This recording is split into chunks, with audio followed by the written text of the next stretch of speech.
The illusion of progress. Have you ever noticed something strange? Every generation believes it's smarter than the one before it, more educated, more informed, more technologically advanced, and yet we keep making the same financial mistakes, different tools, different currencies, different headlines, same outcomes. Most people don't fail financially because they're careless. They fail because they fall for ideas that feel logical, but quietly work against them. Let's start somewhere familiar. Imagine a fairly ordinary life in the United States or Europe. You earn around $75,000 a year. After tax, that's roughly $4,500 a month. Rent or mortgage takes $1,700. Car payment, insurance, fuel $650. Student loans or personal debt. 450美元. Utilities, phone, internet, subscriptions $350, groceries and basics $700, before entertainment, travel, or savings, over 85% of your income is already spoken for. From the outside, this life looks stable, responsible, even successful, but inside, it feels fragile. One missed paycheck, one medical bill, one unexpected expense. This is where economic illusions quietly begin. The first illusion is the idea that income equals progress. If you earn more, life should feel easier. If life doesn't feel easier, you assume you need to earn even more.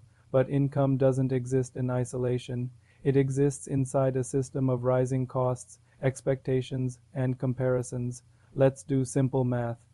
If your salary rises by 5%, but rent rises by 7%, healthcare by 8%, and education by 6%, your real position hasn't improved, it has weakened. But because the numbers are spread across categories, it doesn't feel like loss, it feels like normal life getting expensive. That's the illusion. How systems and psychology trap us. The second illusion is monthly affordability. Modern economies are built around one question: can you afford the monthly payment?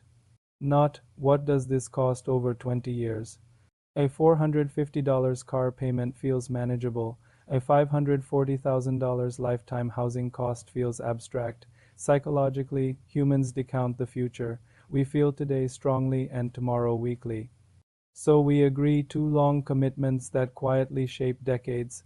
This isn't a flaw in character, it's how human brains evolved, and systems know this. The third illusion is debt as neutral. Debt is presented as a tool, and sometimes it is, but most consumer debt doesn't increase future capacity, it pulls future income into the present. A student loan, a car loan, a credit card all do the same thing. They reduce future flexibility in exchange for present comfort. The danger isn't debt itself, it's cumulative dependency.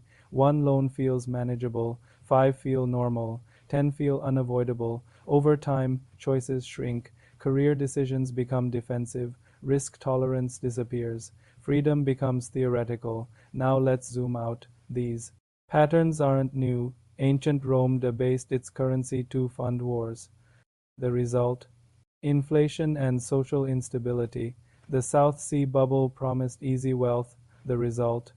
Collapse driven by belief, not value. The 1920s stock boom relied on leverage. The result?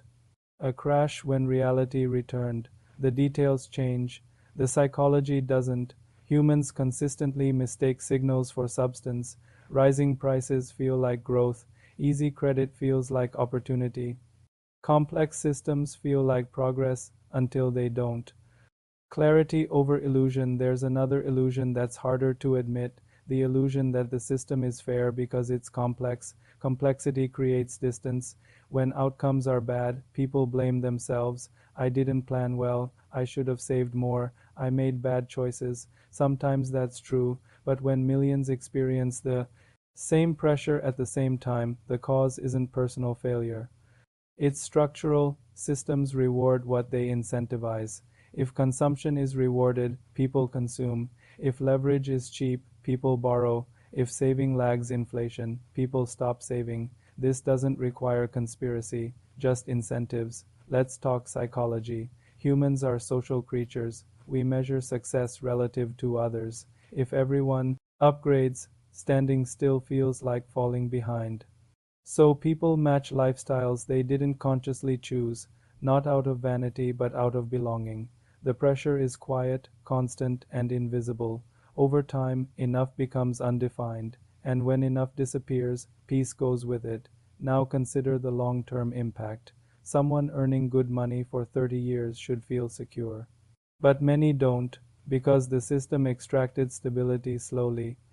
Inflation reduced savings, debt absorbed raises, lifestyle expansion consumed surplus. At retirement, the numbers look large, but the margin is thin. The illusion worked. So, how do financially intelligent people think differently?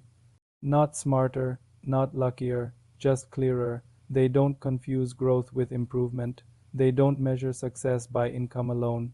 They don't optimize for appearances. They think in time instead of months. They ask, what does this commitment do to my future options? Does this reduce dependence or increase it? Is this improving resilience or just comfort? They understand that systems don't change quickly, but behavior inside them can. They don't try to beat the system, they stop misunderstanding it. This isn't about rejecting modern life or living minimally or escaping society. It's about recognizing recurring illusions before they quietly shape decades. Illusions don't announce themselves. They feel normal.